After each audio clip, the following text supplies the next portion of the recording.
Here's an idea for you from my very own kitchen. So I have a little bumper crop of basil here.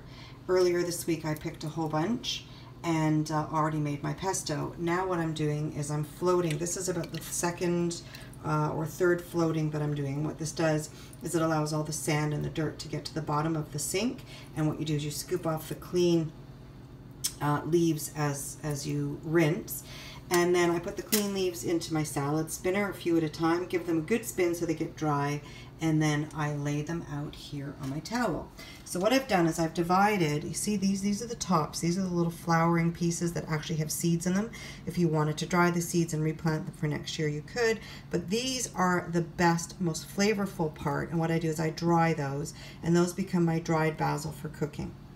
Over here I've got my ice cube tray that pops, the bottoms pop out. I've got that ready to make more basil, more pesto, excuse me.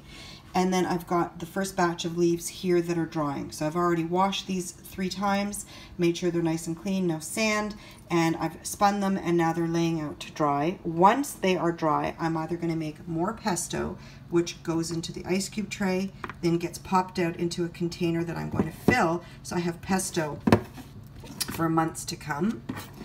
And what I did over here is I took the stems and I washed them and cleaned them, and they're going into the freezer in a labeled container, and those will go into soups and stews and sauces for flavoring. And then when my basil leaves are nice and dry, they're going to go into this container. I'll probably put a layer of really heavy duty wax paper over top, and that will give me basil leaves for cooking throughout the next couple of months. They really do stay quite well. I don't have to chop them up. I don't have to add anything to them. They stay nice and green like this. They do become soft once they start to thaw, and then that way I can just cook with them and chop it up and so on.